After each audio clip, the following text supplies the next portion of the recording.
After falling before an indifferent crowd, the life of an arrogant millionaire was turned upside down when he was helped by someone no one would ever look at twice. Fifth Avenue pulsed like the heart of New York that Monday morning. Between glass skyscrapers, reflecting the gray sky and hurried people weaving around each other without exchanging glances, the city demonstrated why it was known as the metropolis that never sleeps. Nobody had time to observe another's face. Nobody had space for kindness. Michael Anderson walked with the impeccable posture of someone who had conquered the world. At 45, he owned Anderson Investments, one of the largest financial consulting firms in the country. His navy blue Italian suit had been tailored to his body that very morning. His leather shoes gleamed even under the cloudy sky, and his Swiss watch revealed not just the time, but his status. He had just left a meeting with Japanese investors, where he closed an $8 million deal. "Mr. Anderson, the documents will be ready to sign at 3 p.m. His assistant's voice echoed through his Bluetooth earpiece as he checked messages on his latest model smartphone. "Perfect, Diana. And has that incompetent from marketing corrected the projections he presented yesterday?" "If they're not on my desk by noon, he's fired," he responded without slowing his pace or looking away from the screen. Michael didn't need to watch where he was going. He knew every inch of that avenue, or at least he thought he did. At that moment, while typing a sharp response to the financial director, his right foot found an uneven spot in the sidewalk. It was a fraction of a second, enough time for the man who controlled millions to completely lose control of his own body.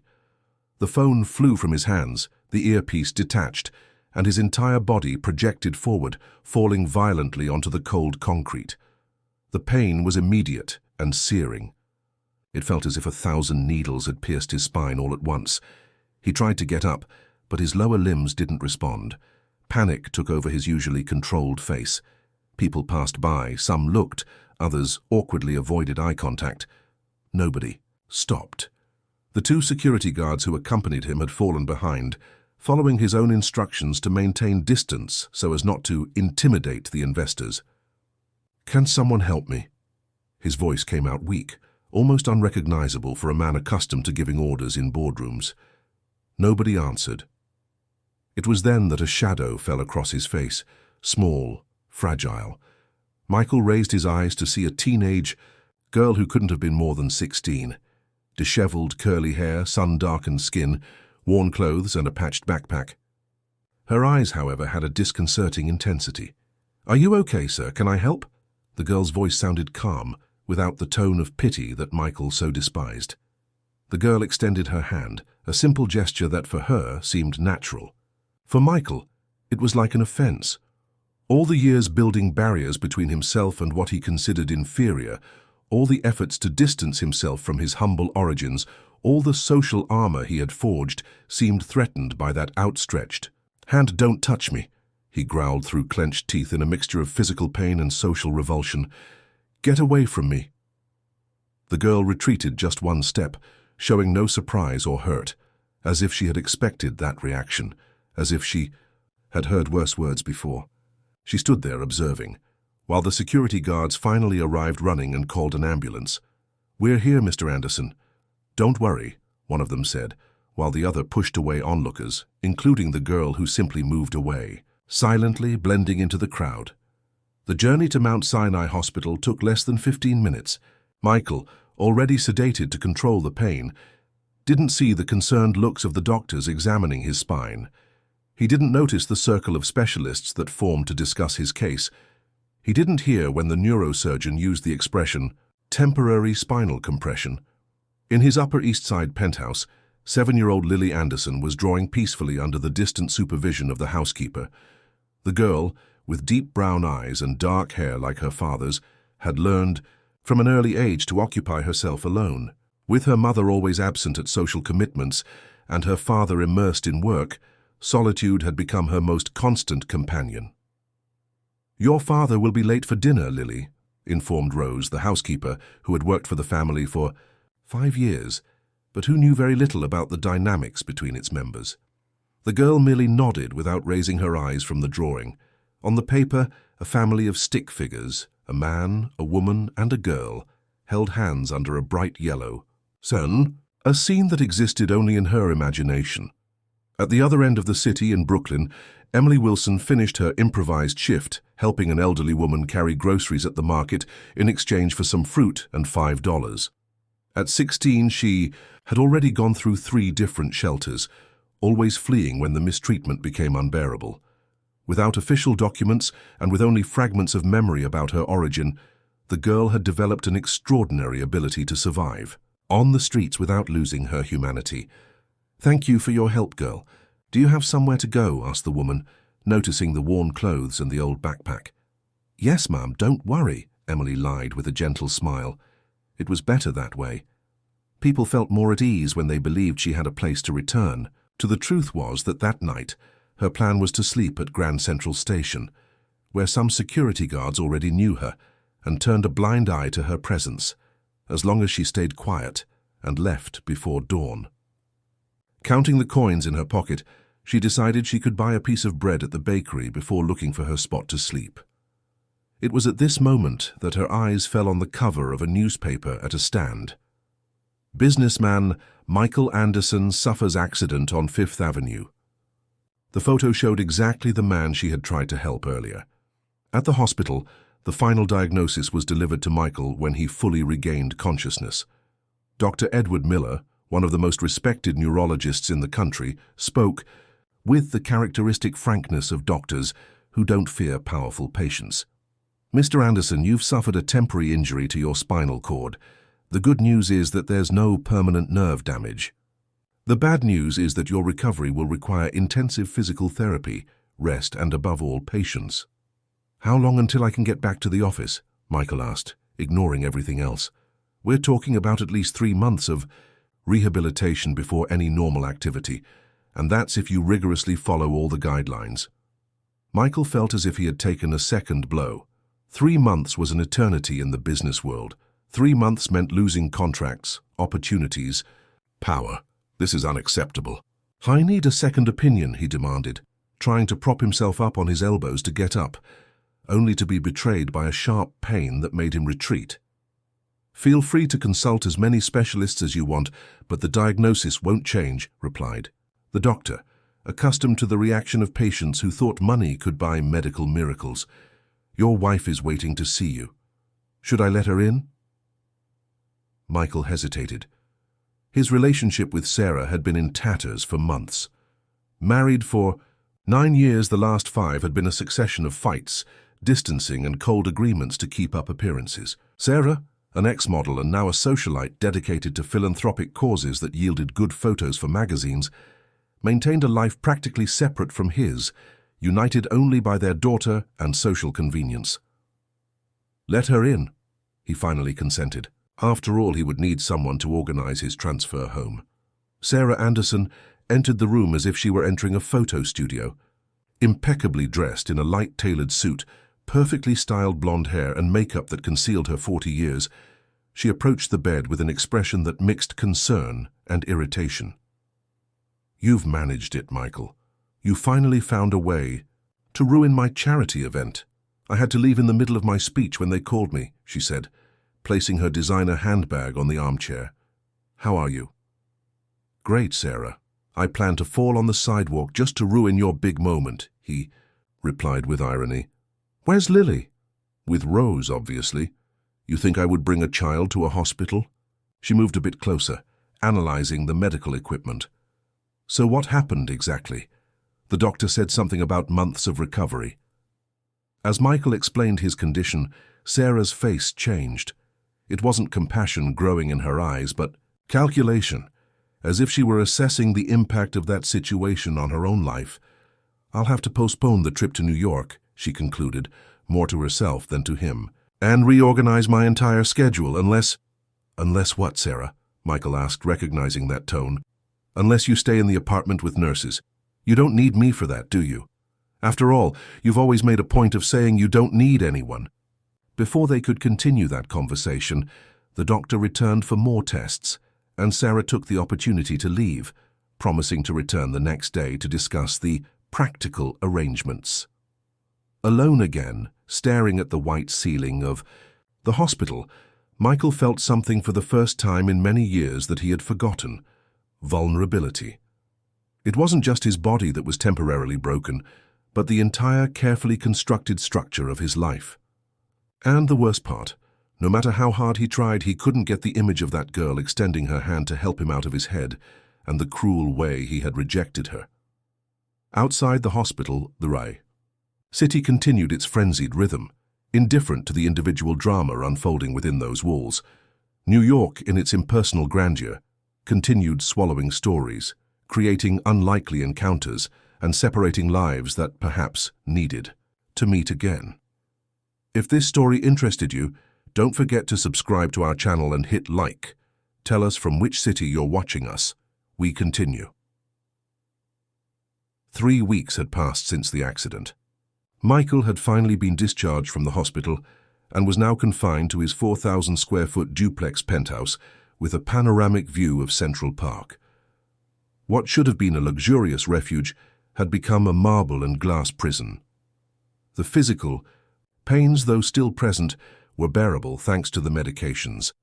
What really consumed him was the frustration of being immobilized. "I don't want to hear excuses, Anthony. Solve this problem today," he vociferated on the phone to his financial director. "The meeting with the Koreans will be by video conference. Set everything up at the office and connect to my system here."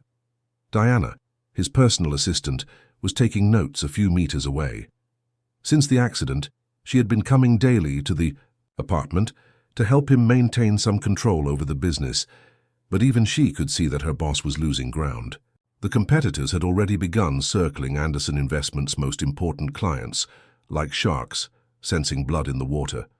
"Sir, the physical therapist is waiting in the exercise room," informed Rose, interrupting the call. Michael hung up the phone with an irritated sigh.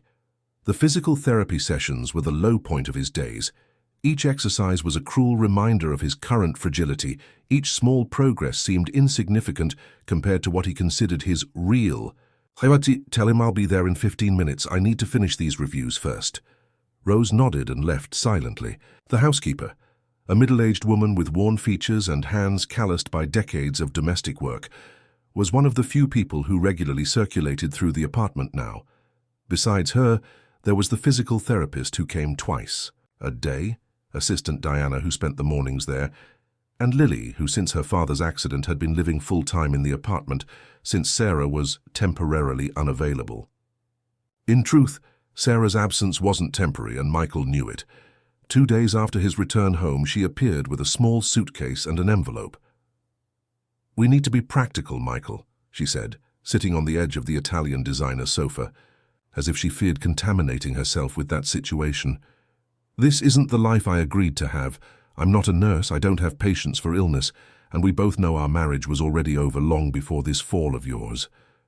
"And Lily, do you also not have patience to be a mother?" he asked coldly, observing her from the sofa where he was partially reclined. "Lily will be better with you for now. You have Rose, you'll have nurses, and the girl can be good company. While you recover, I'll be traveling for the next few weeks. Caroline invited me to her house in Monaco, and frankly, I need that time to reorganize my thoughts." The envelope contained a preliminary divorce agreement, already reviewed by her lawyer. Michael didn't even bother to open it at that moment. He just watched Sarah stand up, adjust her expensive dress, and approach for a formal kiss on the cheek, like someone saying goodbye to an acquaintance after an afternoon tea. "Tell Lily I'll call her tomorrow," she said before leaving, the sound of her heels echoing on the marble floor. Lily, however, didn't receive any call the next day, nor the day after. On the third day, when the phone finally rang, and the girl answered anxiously, it was just Sarah's secretary informing that the lady was in important meetings and would send presents next week. The 7-year-old girl, who had already gotten used to being an accessory in her parents' lives, didn't cry. She just returned silently to her room, decorated with everything money could buy, except what she really wanted: genuine attention. On that specific morning, 3 weeks after the accident, while Michael was finishing his video conference, Lily was sitting on the floor of her room drawing. Rose entered to call the girl for lunch. "What are you drawing today, little one?" asked the housekeeper with the gentleness she reserved especially for the child. "A friend," replied Lily, showing the drawing of two girls holding hands. One was clearly herself, with her expensive dresses and well-combed hair. The other was taller, with voluminous curly hair and simple clothes. "And who is this friend? Someone from school?" "No," the girl answered vaguely. "I don't know her yet. But I will." Rose smiled, accustomed to the child's fertile imagination, and led her to the dining room where lunch was served. Michael was already there, sitting at the head of the immense table, a folder of documents beside his plate, his phone never far from reach. "Daddy, look what I drew," Lily tried, extending the paper in his direction. "Not now, Lily. I'm reviewing." "Important numbers," he replied without taking his eyes off the documents. The girl slowly lowered the drawing and began to eat in silence. Rose exchanged glances with Paul, the physical therapist, who was also having lunch with them, as he often did since starting the intensive treatment. The young professional had tried several times to include Lily in her father's physical therapy sessions, suggesting that the daughter's presence could motivate him, but Michael always refused, claiming that he didn't want her to see him weak. "Mr. Anderson, we made good progress this morning," commented Paul, trying to ease the tense atmosphere. "If we continue at this pace, I believe in a few weeks you'll be able to start walking with the aid of a cane for short distances." "Weeks?" Michael repeated with disdain. "Doctor, I have a company to run. I need faster results. Can't you intensify the exercises, double the sessions?" "Unfortunately, neurological recovery has its own time," explained Paul patiently. "Forcing the process could cause permanent damage." Michael returned to focusing on the documents, a clear way to end the conversation. The lunch proceeded in silence until the intercom rang. Rose answered it and returned with a confused expression. "Sir, the doorman said there's a delivery for you, but it's not from any known store or delivery service." "Send it up," ordered Michael distractedly. Minutes later, Rose returned accompanied by a building security guard who carried a small potted plant. It wasn't an expensive or exotic flower, just a simple fern in an improvised recycled can pot, decorated with colorful pieces of paper. "What is this?" asked Michael, finally raising his eyes. "It was left at the front desk for you," explained the security guard. The person didn't want to identify themselves, just left this note. The note, written on simple paper with irregular handwriting, said only, "Ferns are resilient. They adapt and grow even after being broken. Get well soon." There was no signature, but something in that message struck Michael in an unexpected way. For a moment, his always controlled face revealed confusion, perhaps even a touch of emotion. "Who left this?" he asked the security guard. "A teenager, sir. We couldn't see clearly from the cameras. She was wearing a cap. The doorman said she looked about 15, 16 years old." Michael remained silent, his gaze fixed on the small pot. Lily, who was observing everything with curiosity, got up from her chair and approached the plant. "It's pretty, Daddy. Can we put it on the balcony?" Before Michael could respond, his cell phone rang. It was Anthony again, with news about an important contract that was about to be lost. The interruption broke the moment, and he immediately returned to his business persona, giving orders and completely ignoring the mysterious gift. Rose placed the pot on the balcony, as Lily had suggested, and the girl stayed there, observing the plant with curiosity, while her father continued his call, shielded once again against anything that wasn't work. That same afternoon, while Michael struggled against the physical therapy exercises and against his own impatience, the New York sky quickly darkened. A summer storm formed, transforming day into premature night. Lightning cut across the horizon, illuminating the jungle of buildings for seconds. Rose settled Lily in the TV room with a children's movie and went to prepare dinner. Paul, the physical therapist, had already left, and Diana too. Michael was in his office, trying to compensate with remote work what he couldn't do in person. It was when the first strong thunder shook the windows that Lily noticed something through the glass that gave onto the service area. A figure was moving under the torrential rain near the staff quarters. The girl stood up, curious, and approached the window. Down below, partially protected by a small awning, was a teenage girl. Soaked curly hair, simple clothes completely wet, and a backpack that seemed equally drenched. The girl was looking up, as if searching for something or someone. Lily immediately recognized her. It was the girl from her drawing, the friend she didn't know yet, but knew she would meet. Without thinking twice, the child ran to the service elevator. She knew Rose was busy in the kitchen and that her father rarely left the office before dinner. No one would notice her brief absence. On the ground floor, Lily cautiously exited through the service door. The rain was falling like a curtain of water, but the small awning offered some protection. The teenager was there, trying to shelter herself, with her arms crossed against her body to preserve some warmth. "Hi," said Lily, making the girl start. "Hi," responded the teenager, surprised to see a child alone. "You shouldn't be out here in this rain." "Neither should you," retorted Lily with the simple logic of children. "You're all wet. Why don't you come inside?" The teenager smiled sadly. "I can't come in. I don't live here." "Did you come to see someone?" The girl hesitated. "Sort of. I brought a plant for a gentleman who lives here. He got hurt. Lily's—" Eyes lit up.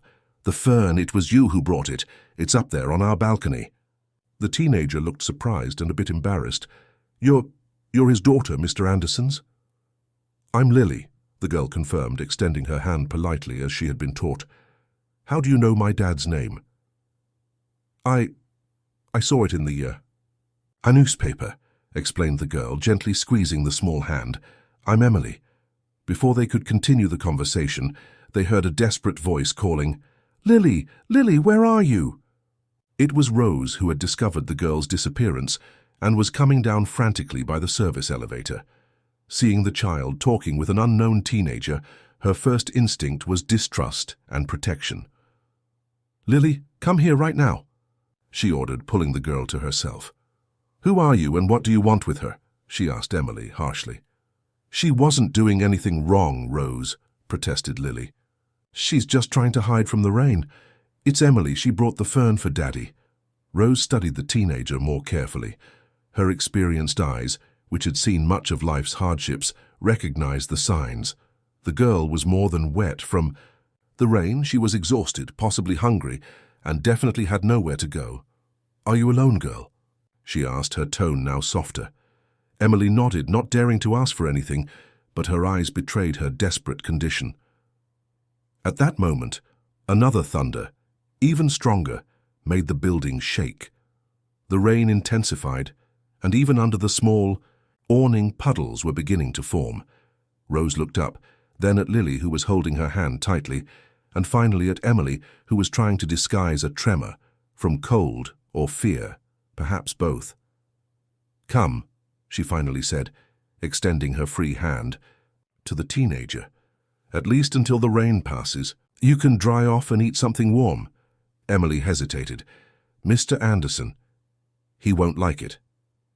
"Mr. Anderson rarely leaves the office before dinner," replied Rose with a small complicit smile. "And sometimes it's better to ask forgiveness than permission." Lily smiled radiantly, as if she had just received the gift she always wanted. Emily, after another moment of hesitation, accepted the outstretched hand. The three entered the service elevator, going up to the penthouse while the storm continued to punish the city outside. What none of them knew was that this simple decision, made during a storm, would forever change the course of their lives.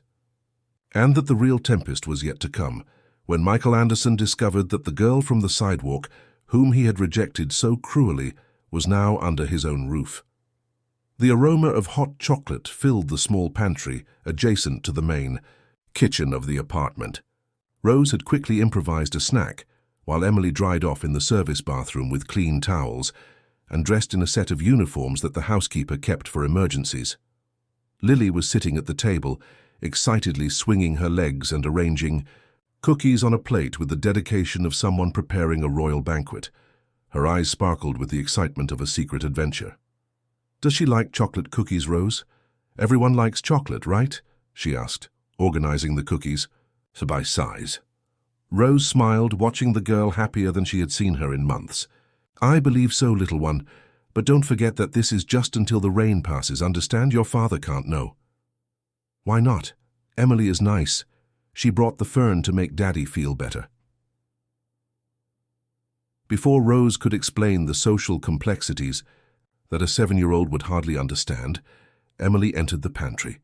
With dry clothes, her hair still damp but combed, and her face washed, she looked younger and less hardened. Rose calculated that she couldn't be more than 16, though her eyes carried the experience of someone much older. "Thank you," said the teenager timidly. "I didn't mean to cause trouble." "Sit here." Lily patted the bench beside her enthusiastically.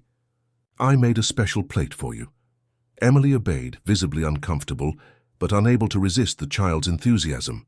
Rose placed a steaming mug of hot chocolate in front of her, and a sandwich that seemed to contain everything available in the refrigerator. "Eat, girl. It's obvious it's been a while since you've had a decent meal." Emily wanted to maintain her dignity, eat slowly, show that she wasn't desperate. But at the first sip of hot chocolate, she felt a lump in her throat. How long had it been since someone had prepared something warm, especially for her? Since she had felt the comfort of a welcoming kitchen? "Did you like the cookies I arranged?" asked Lily, observing each reaction of the teenager with fascination. "They're perfect," answered Emily with a sincere smile, the first in many days. "You have a real talent for organization." Lily smiled, proud, and began to tell about her collection of seashells that she also kept perfectly organized. While the girl talked, Rose observed Emily eating, noting how she savored each bite as if it were the last, how her eyes occasionally scanned the environment, a habit of someone who needs to always be alert. "How do you know Lily's father?" asked Rose when she found a pause in the girl's chatter. Emily swallowed a piece of the sandwich before answering. I saw him fall on 5th Avenue. I tried to help, but he didn't want it." She hesitated, uncertain if she should continue. "Later I saw in the newspaper what had happened. I thought the plant might, I don't know, cheer him up a bit." Rose nodded, showing no surprise. She knew her employer's temperament well and could perfectly imagine the scene. "And you? Do you have family? Someone who's worried about you in this rain?" Emily's face hardened subtly. "No, Mom, I'm alone." "She can stay here," exclaimed Lily, grabbing onto Emily's arm. "We have an empty room, Mom's room. She doesn't use it anymore." Rose and Emily exchanged glances. The housekeeper knew that the situation was much more complicated than the child could understand. "Lily, we already talked about this. It's just until the rain passes," Rose reminded her gently. Then, turning back to Emily, "But you can tell me where you're currently living. Maybe we can help somehow." Emily lowered her eyes to the mug. "I was in a shelter in Brooklyn, but it didn't work out. I'm managing for now." "Managing where exactly?" insisted Rose. "Different places," she responded vaguely. "Subway stations sometimes, or—" She stopped, as if realizing there was no acceptable answer.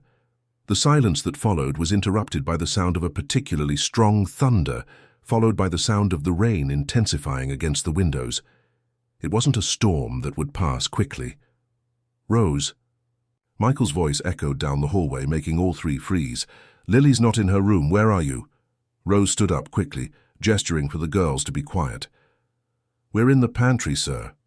Lily was hungry and I asked her to come for a snack." Heavy footsteps approached, accompanied by the sound of the cane that Michael had begun to use for small movements within the apartment. The pantry door opened, and the businessman appeared, leaning on the cane, his face contorted in an expression of pain and irritation at having been forced to move. "Why didn't you answer when I called on the interkey?" His voice died as he saw the third person at the table. For an instant he was paralyzed, his eyes fixed on Emily, who held his gaze with a mixture of apprehension and dignity. "What is this?" he finally asked, his tone dangerously controlled. "Who is this girl and what is she doing in my apartment?" "Daddy, it's Emily," Lily answered before Rose could intervene. "She brought the fern for you." "She was in the rain and Rose let her in to dry off and have hot chocolate. Look, I arranged cookies for her." Michael ignored his daughter's enthusiasm, his gaze alternating between Rose and Emily. The housekeeper stepped forward, taking responsibility. Sir, I apologize. The girl was sheltering from the rain at the service entrance. She has nowhere to stay, and with this storm... So you decided to turn my home into a shelter? Michael cut her off, his voice rising. Without my authorization? Bringing a complete stranger near my daughter? She's not a stranger, she's Emily, protested Lily, beginning to realize something was wrong. And you?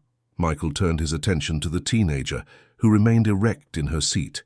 What do you want here? Money, is that it? You thought you could enter my house and... I didn't. Ask to come in. Emily interrupted him, her voice low but firm. I was just protecting myself from the rain, and I'm already leaving. She stood up, placing the carefully folded napkin next to the plate. Thank you for the chocolate and the sandwich, Ms. Rose. You were very kind. No, don't go. Lily grabbed Emily's hand. Daddy, it's raining so hard, she has nowhere to go. Lily, let go of her hand now, ordered Michael. Rose, take my daughter to her room. I don't want to go, protested Lily with tears in her eyes. Why are you being mean to Emily? She just wanted to help you. The daughter's words hit Michael like a slap. For a brief moment, something wavered in his hard expression. He leaned more heavily on the cane, a gesture that didn't go unnoticed by Emily. You shouldn't be standing so long, she commented with the same naturalness as someone observing the weather. It will worsen the back pain. Now, you're a medical expert? Retorted Michael, but without the same vehemence as before. No, sir, but I've seen many injured people trying to pretend they're not. She gently disengaged her hand from Lily's. Don't worry, little one. I've stayed in worse places in worse weather. I'll be fine. Rose, who was watching the scene with a heavy heart, decided to intervene one last time.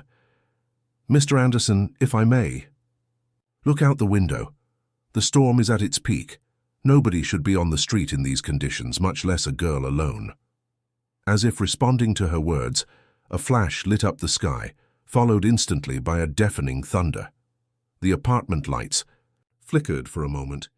Lily let out a frightened cry and ran to her father, grabbing onto his leg. Michael felt the weight of his daughter against his injured leg and winced in pain. Instinctively, Emily took a step forward, as if to help, but stopped when she realized what she was doing. The businessman noticed the movement, and something in that automatic gesture, in that natural disposition to help even someone who had treated her badly, awakened an uncomfortable memory. Himself, fallen on the sidewalk, cruelly rejecting the same hand that now again extended in his direction.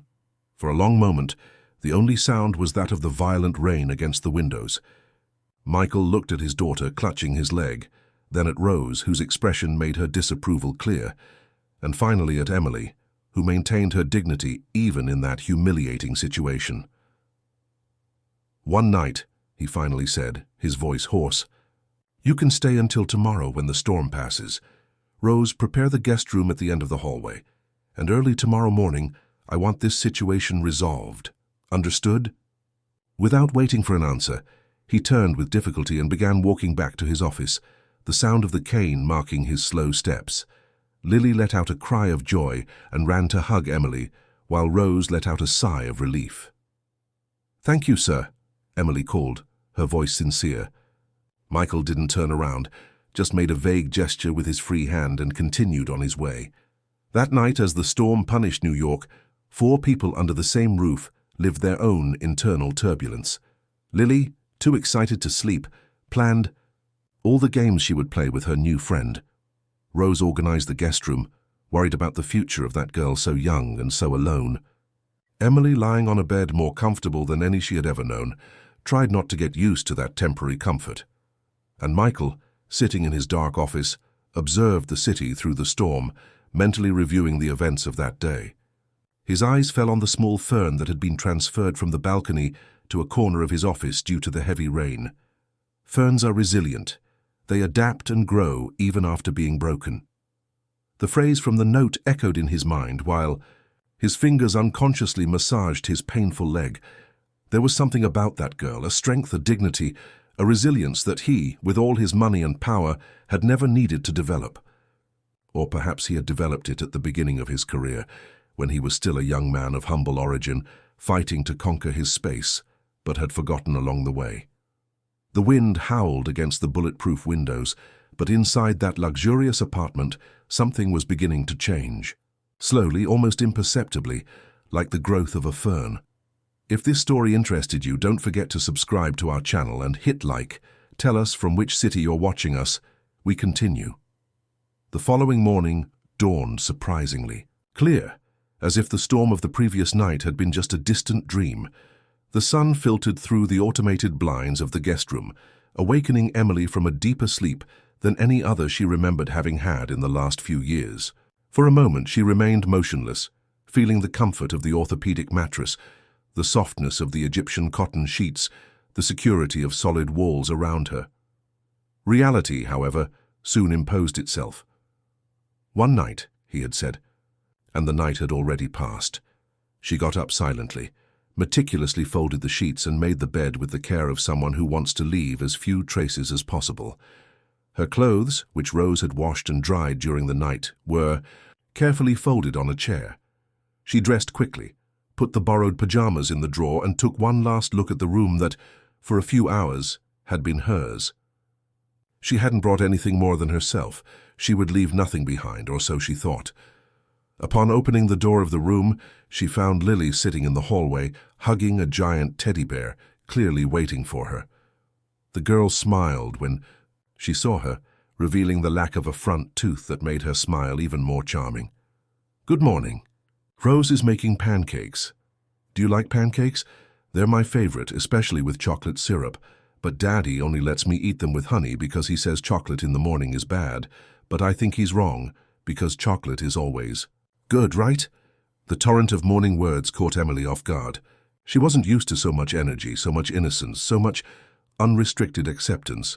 Without realizing it, she smiled back. "Good morning, little one. Yes, I like pancakes, but I don't think I'll be able to stay for breakfast. Your father said I could stay only until the storm passed, remember?" Lily's smile instantly disappeared, replaced by an expression of pure disappointment. But you can't leave now. I was going to show you my seashell collection and my books about princesses who don't need princes to be happy." Emily squatted down to be at the girl's height. "That would be really nice, but promises are promises. And I promised your father I wouldn't cause problems. What won't cause problems?" Michael's voice made both of them turn toward the end of the hallway. He was standing there, leaning on the cane, wearing a navy blue silk robe over pajamas that probably cost more than everything Emily had ever owned in her life. His hair, normally impeccably combed, was slightly disheveled, and a shadow of beard covered his face. Somehow those small signs of humanity made him less intimidating than the man in the suit she had tried to help on the sidewalk. "Good morning, Mr. Anderson," Emily greeted formally. "I was just getting ready to leave as we agreed." Michael studied the girl for a moment. In the morning light, without the tension of the previous night, he could see the details better. The curly hair that, even combed, maintained a natural rebelliousness. The large, expressive eyes that seemed to alternate between caution and a wisdom beyond her years. The thin but calloused hands of someone who is used to working hard. And mainly the posture, erect, dignified, without submission but also without unnecessary defiance. "Daddy, Emily can't leave," protested Lily, clinging to the teenager's hand. "She hasn't even had breakfast yet, and she hasn't seen my seashell collection." Michael seemed about to say something when Rose appeared, coming from the kitchen, drying her hands on an apron. "Breakfast is on the table," she announced, looking meaningfully at Michael. "I made enough pancakes for everyone." A loaded silence followed, broken only by the distant noise of the city waking up outside. Emily could feel Lily's small hand squeezing hers, as if fearing she might disappear at any moment.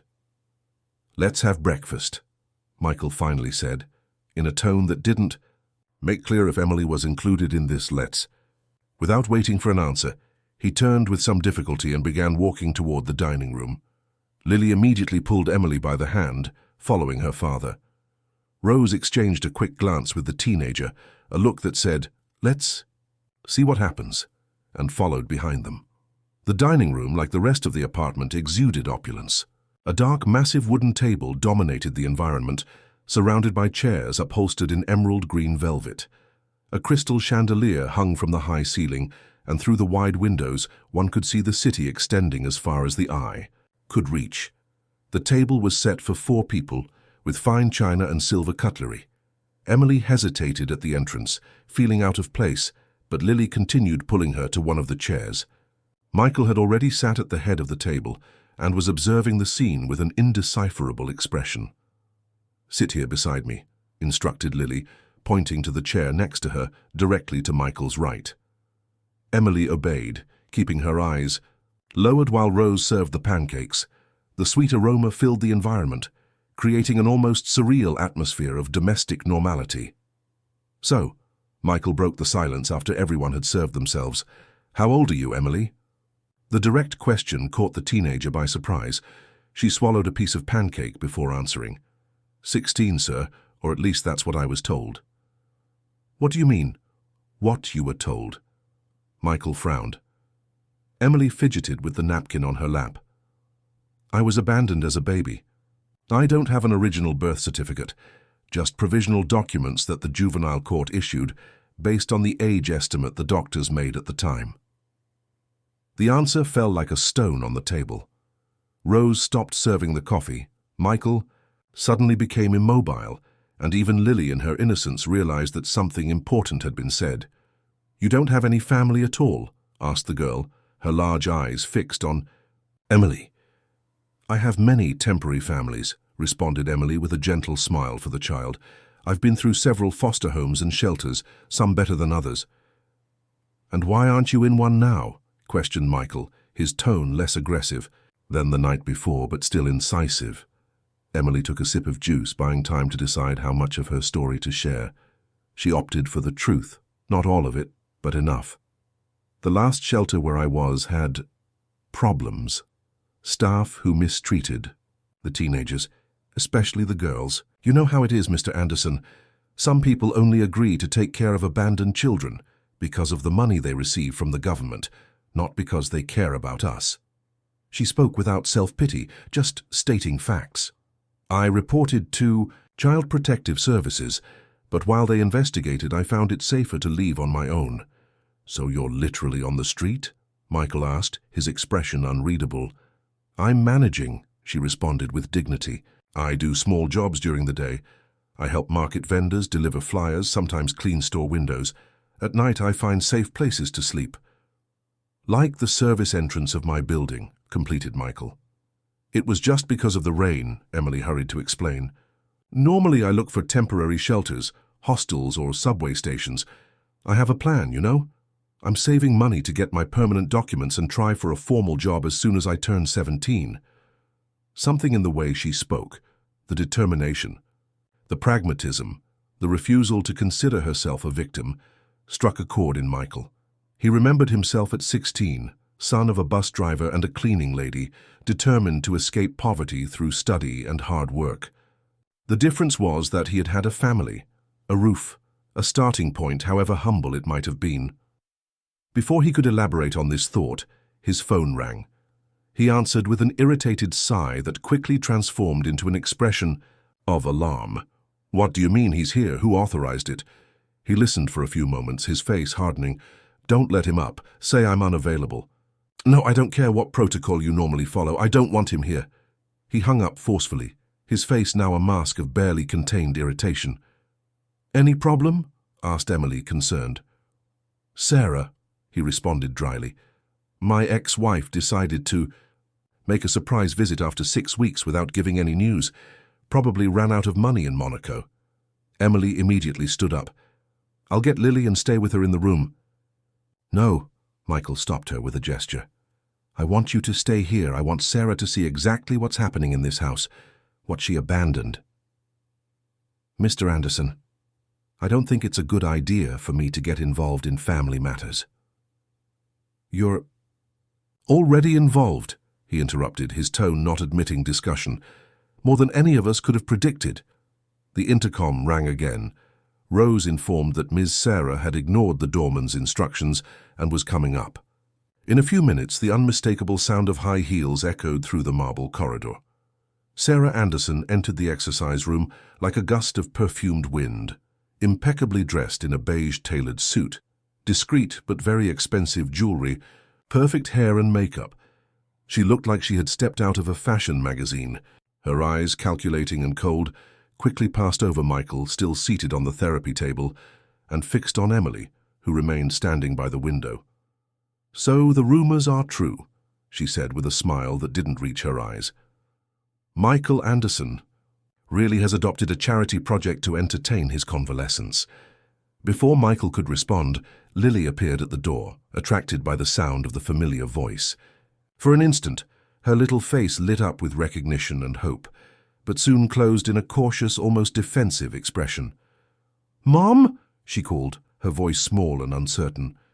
Sarah turned, opening her arms in a theatrical gesture. "Darling, come give Mom a hug. Look what I brought you from Paris." She held up a designer shopping bag, but Lily didn't move. Instead, the girl ran to Emily's side, holding her hand firmly. The gesture didn't go unnoticed by Sarah, whose smile faltered for an instant before returning, even more forced. "Lily, darling, don't be shy. Come see your present." "Why didn't you call before?" asked the girl, her voice surprisingly firm. "You said you would call the next day." Sarah let out an artificial laugh. "Mommy was very busy, darling, but I brought wonderful presents to make up for it." "I don't want presents," declared Lily, squeezing Emily's hand even tighter. "I wanted you to have called." A tense silence filled the room. Sarah looked at her daughter as if seeing her for the first time, then at Emily with growing hostility. "What have you done to my daughter?" she hissed. "Michael, what kind of influence is this that you're allowing?" Michael, who was observing the scene with surprising calmness, finally spoke. "The only thing Emily has done is be present, Sarah, something you clearly didn't consider important." "How dare you?" Sarah turned to him, the mask of civility beginning to crack. "I am her mother. And who is this girl? Where did she come from? What do we know about her?" "We know that she cares," Michael responded simply. "And that, at the moment, is all that matters." The words hung in the air like a sentence. Sarah looked from Michael to Emily, then to Lily, who continued clinging to the teenager's hand, and something in her expression changed. It didn't soften, but hardened with a new determination. "This won't stay like this," she declared, picking up her purse from where she had left it. "You'll be hearing from my lawyers." With one last furious look, she turned and left, her heels marking a furious rhythm down the corridor. The sound of the front door slamming echoed through the apartment like a gunshot. Lily looked at her father, then at Emily, her large eyes full of confusion and fear. "Is Mom angry with me?" Emily squatted down to be at the girl's height. "No, little one. Your mother is confused right now. Sometimes adults get confused about their feelings." "Will she take you away?" asked Lily, her voice almost a whisper. The question hit Emily like a punch to the stomach. She looked at Michael, uncertain how to respond. The businessman got up with difficulty from the table and approached, leaning on the cane. "Nobody is going to take Emily away if she doesn't want to go," he declared with a firmness that surprised even himself. "That I promise." The words sounded like an oath, and Emily felt something break inside her, the last wall she had built to protect herself, to not get too attached, to always be ready to leave. Tears she had held back for years threatened to surface, and she breathed deeply to control them.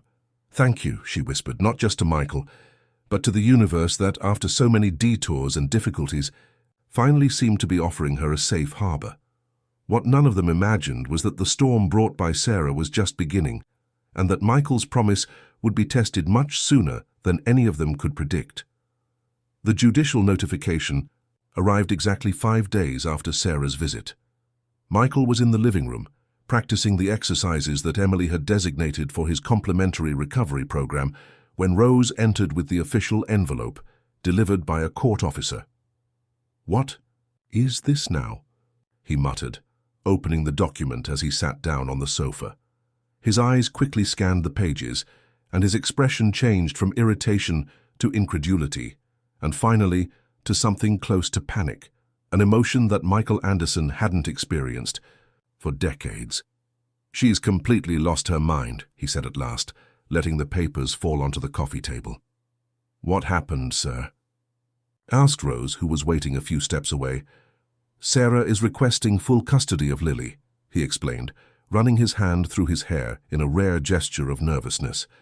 She's claiming that I'm unfit to raise our daughter due to my physical condition and, listen to this, for exposing the minor to a risk situation by sheltering a homeless adolescent without adequate documentation and of unknown origin. Rose let out a sound of indignation. That's absurd. Miss Sarah barely remembers she has a daughter and now she wants to take her from you. It's not about Lily, Rose, it never was. It's about punishing me and somehow Emily. Michael picked up the documents again. She attached photos of the building, of Emily entering and leaving with Lily. She hired a private investigator, apparently.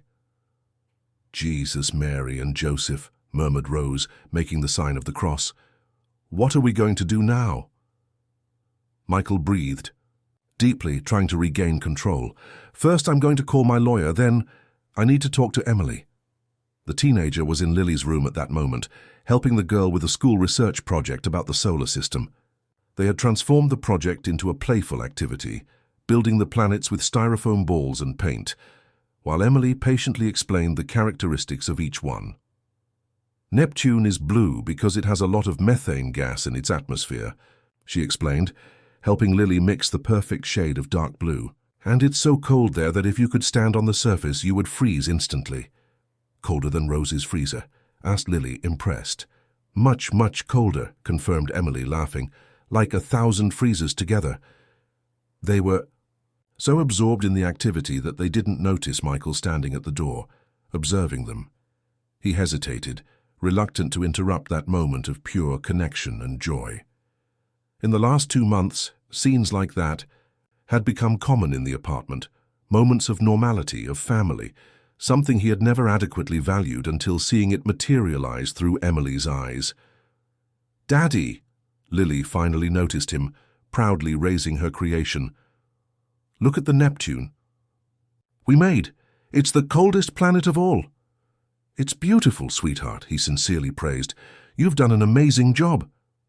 "Emily knows everything about planets," declared Lily with admiration. "She said that when she finishes school she wants to study astronomy or physical therapy. She hasn't decided yet." Michael looked at the teenager, who seemed slightly embarrassed. "Is that so? I didn't know about these plans." "They're just ideas," Emily shrugged, but her smile revealed they were genuine dreams. "First, I need to finish my GED." "And you will," affirmed Michael with conviction. Then, addressing his daughter, "Lily, Rose made that chocolate cake you love. Why don't you go to the kitchen to get a piece while I talk a bit with Emily?" The girl looked from one to the other, instinctively feeling that something important was happening. "Are you going to talk about adult things?" "Yes, Princess, boring adult things," confirmed Michael, trying to keep the tone light. "Okay, but don't take long," requested Lily, leaving her half-finished planet on the table and exiting the room, not without casting one last curious glance at the two. When they were alone, Emily immediately began to clean up the colorful mess on the table, a habit she had developed during her unstable life. Never leave traces, always be ready to leave. "Did something happen?" she asked, noticing the tension on Michael's face. He entered the room walking with much more firmness than a few weeks ago, and sat down in the small chair next to Lily's activity table, a piece of furniture obviously designed for children, which looked comical under his adult body. "Sarah has filed for full custody of Lily," he said directly, observing Emily's reaction. "She's using your presence here as one of the arguments." The teenager remained motionless for a moment, her hand suspended in the air holding a paintbrush covered in blue paint. Then, slowly, she placed the brush in a cup with water and sat down. "I understand," she said finally, her voice low but controlled. "Do you want me to pack my things?" "No," responded Michael immediately, with a firmness that surprised even himself. "That's not what I want, but we need to talk about how to handle this situation." Emily nodded, waiting for him to continue. Her eyes, always expressive, revealed a mixture of fear and resignation, the expression of someone who had already lost everything before and was preparing to lose again. "My lawyer will come tomorrow to discuss the options," continued Michael. But before that, I need to know from you, what is your exact legal situation? You mentioned provisional documents. I have a provisional birth certificate and ID issued by the juvenile court when they found me as a baby, explained Emily. They're valid, but they need to be renewed every 5 years. Mine expires in 3 months. And what about your legal guardianship? Who is officially responsible for you? Emily hesitated. Technically, I'm under the guardianship of the state until I turn 18. In practice, this means I should be in an institutional shelter or foster home. Michael processed the information, his analytical brain already formulating strategies. So legally, you're in an irregular situation for having left the last shelter without authorization. Yes, admitted Emily, lowering her eyes. If they contact Child Protective Services, they'll probably send me to another shelter until I reach majority. A heavy silence fell between them. Through the half-open door, they could hear Lily animatedly talking with Rose in the kitchen, her world still protected from the storm that was forming. I won't let that happen, Michael finally declared. I've already lost too much in life by getting attached to the wrong things and ignoring what really matters. I'm not going to lose my daughter, and I'm not going to let them take you back to a system that has failed you so many times. Emily raised her eyes, surprised by the intensity in his voice. What do you intend to do? Something I should have done a long time ago. Fight for what really matters. He stood up, walking to the window that overlooked the city. I'm going to mobilize the best lawyers, use all the resources I have.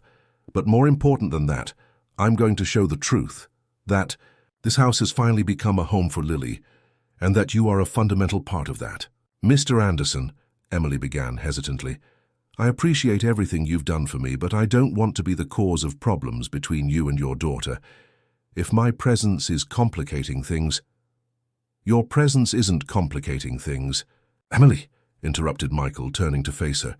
Your presence is clarifying everything. You've opened my eyes to what really matters. You've made Lily smile again. You've given life to this apartment that before was just a cold space for displaying success. The words hit Emily with unexpected force. After years of hearing that she was a problem, a lost cause, a burden to the system, it was disconcerting to hear that her existence had made a positive difference in someone's life.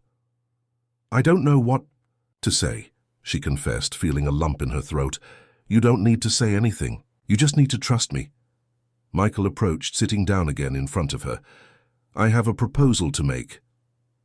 Before he could continue, they were interrupted by Lily, who came running back with a plate containing a generous slice of chocolate. Cake. I brought it for you to share, she proudly announced. Rose said adult conversation goes better with cake. Michael and Emily exchanged a glance over the girl's head, a glance that contained unverbalized promises, unadmitted fears, and a shared determination.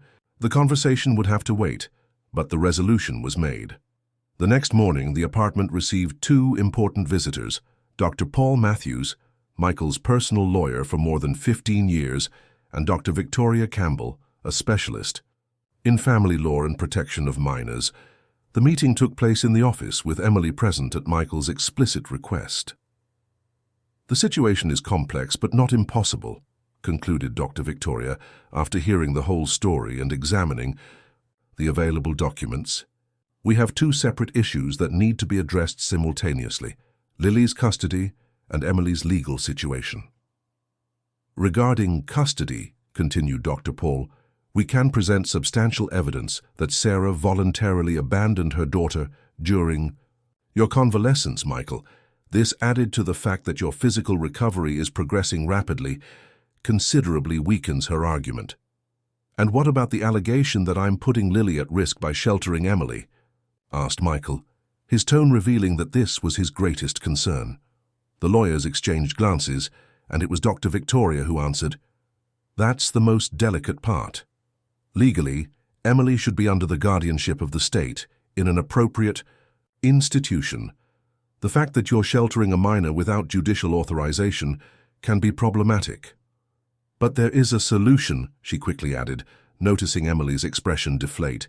You can officially request temporary guardianship of Emily as an emergency protective measure. arguing that the last shelter presented inadequate conditions. With your resources and reputation, there's a good chance of success. Temporary. Guardianship, repeated Michael, considering the idea. For how long? Usually until the minors' majority, or until a permanent situation is defined, explained the lawyer. In this case, it would be approximately 2 years, until Emily turns 18. A significant silence filled the room. Emily kept her eyes lowered, afraid to show how much that possibility meant to her. Michael observed her, noticing every micro-expression on her young face.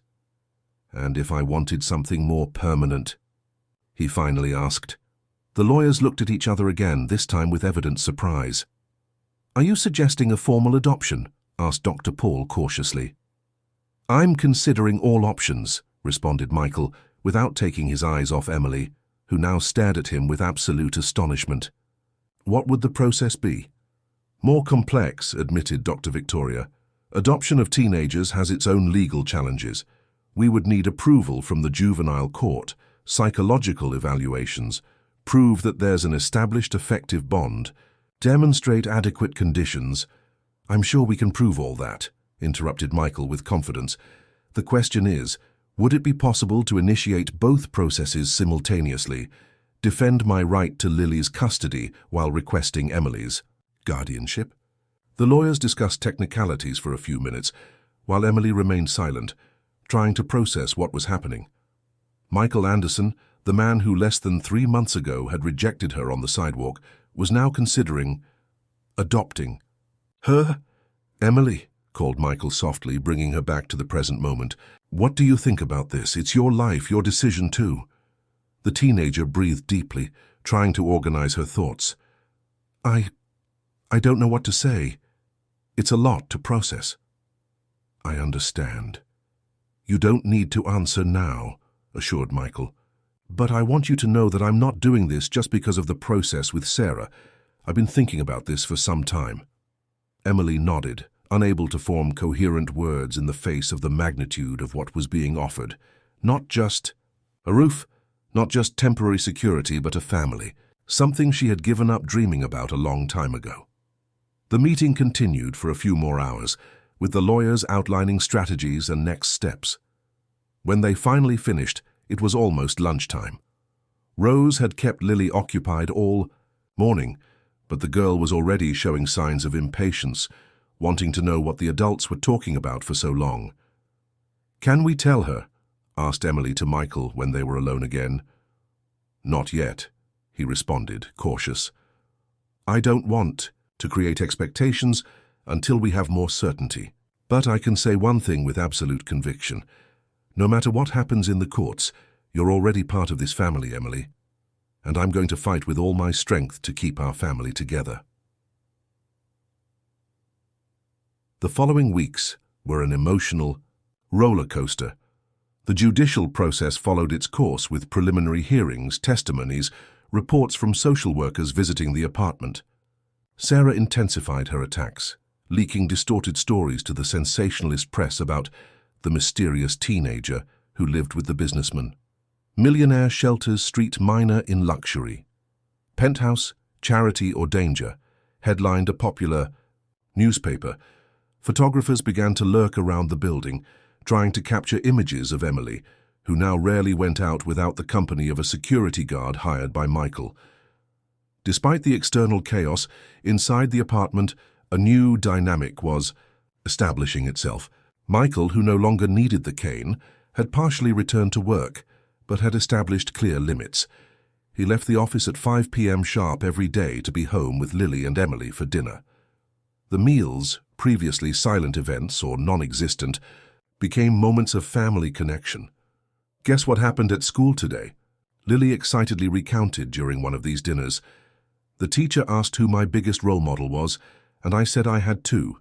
Daddy, who is learning to be strong even when things get difficult, and Emily, who taught me that family isn't just who has the same blood, but who takes care of us with love."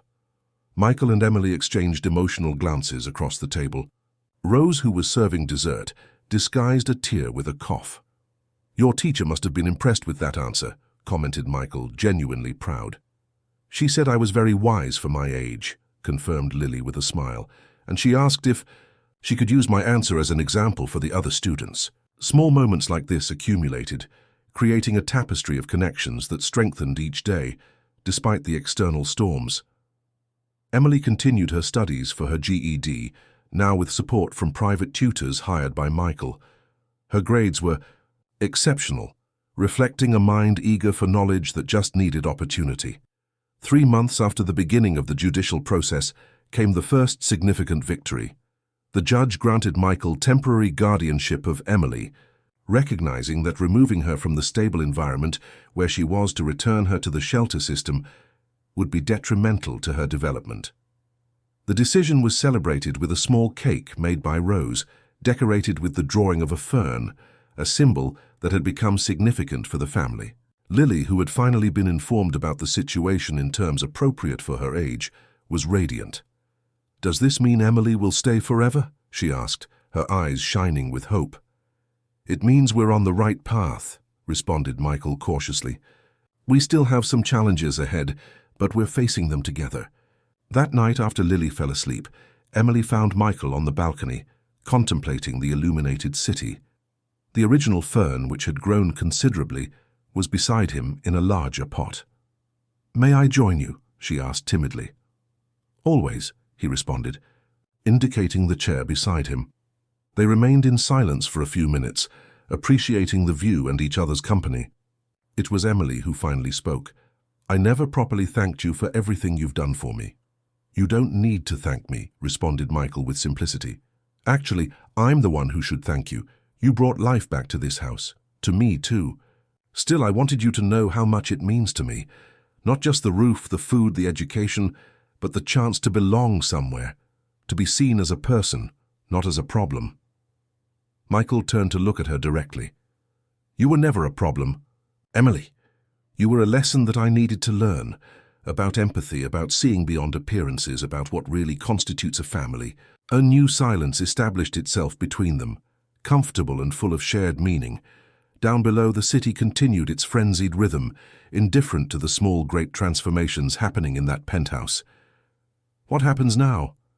Emily finally asked. "Now?" Michael smiled slightly. "Now we continue growing, like your fern, adapting, strengthening ourselves, finding light even in the most unlikely spaces." The following week, the final hearing about Lily's custody was held. Sarah appeared with her lawyer, maintaining the cold and calculating posture that characterized her. Michael, surprisingly, arrived accompanied not only by his lawyers, but also by Emily and Lily. "What are they doing here?" questioned Sarah indignantly when she saw them entering the courtroom. "The judge authorized Lily's presence for a brief conversation in a protected environment," explained Dr. Paul. "And Emily is here because her situation is directly related to the case." The judge, Claudia Owens, a middle-aged woman with a severe but fair expression, conducted the hearing with firmness. After hearing the arguments from both sides, she requested a private conversation with Lily in her chambers, accompanied only by a judicial psychologist. The 20 minutes that followed were the longest in the lives of Michael and Emily, who waited anxiously in the hallway of the courthouse. Sarah kept her distance, constantly checking her cell phone as if the process that would define her daughter's future were just one more commitment in her agenda. When Lily came out of the chambers, she immediately ran to Michael and Emily, hugging them tightly. The psychologist who accompanied her exchanged a significant look with the judge, who nodded slightly. Back in the courtroom, Judge Owens didn't prolong the suspense.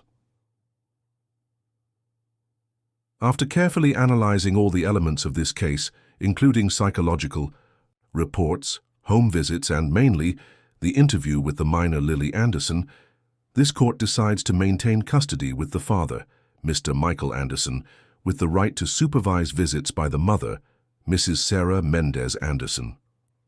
Sarah stood up abruptly, ready to protest, but her lawyer restrained her with a discreet gesture. The judge continued, Furthermore, this court recognizes the positive impact of the presence of the adolescent Emily Wilson in the family environment and reinforces the previous decision of temporary guardianship granted to Mr. Anderson. I strongly recommend the continuation of the adoption process, which will follow in a specific court. When they left the courthouse, a small crowd of journalists awaited them. Michael, who would normally avoid the press at all costs, surprised everyone by stopping for a brief statement. Today, justice recognized what we already knew in our hearts, that family is built with love, presence, and mutual respect. Emily entered our lives to teach us this, and we are deeply grateful. Now we ask for privacy to continue our journey together. 6 months later, in an intimate ceremony at the registry office, with only Rose, Paul, the physical therapist who had become a friend of the family, and a few close friends, Emily Wilson officially became Emily Wilson Anderson. Lily, who had insisted on wearing a party dress for the occasion, was beside herself with happiness. "Now it's official.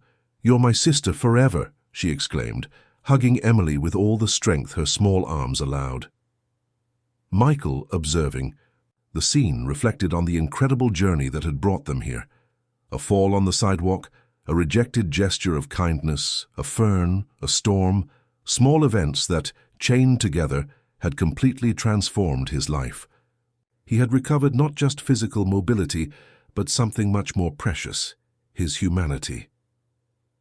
That night, after a small celebration at home, Michael found Emily on the balcony, in the same place where they had talked so many times in the last few months. The original fern, now robust and exuberant, had produced small shoots that Rose had carefully replanted in separate pots. "A shoot for each new beginning," commented Emily, indicating the small plants. "I like that idea," responded Michael, sitting beside her. "You know, when I fell on that sidewalk, I thought it was the end of everything. I never imagined it would be just the beginning." "Life has these ironies," smiled Emily. "When I walked away from you that day after you rejected me, I never imagined that one day I would be your daughter." Michael nodded, a lump forming in his throat. "I think we should thank the ferns for being so resilient." Down below, 5th Avenue continued its frenzied rhythm, lights flashing, hurried people, lives briefly crossing. Most would never know how a simple stumble on that sidewalk had triggered a story of transformation, redemption, and true love. Not the romantic love of fairy tales, but the love that rebuilds, that accepts, that sees beyond appearances and circumstances. And perhaps it was better that way. Some stories don't need to be known by everyone to change the world. It's enough that they change the world of those who live them, like a small fern that finds a crack in the concrete and, against all odds, grows, flourishes, and reminds everyone that finding light in the shadows is possible, that it's possible to fall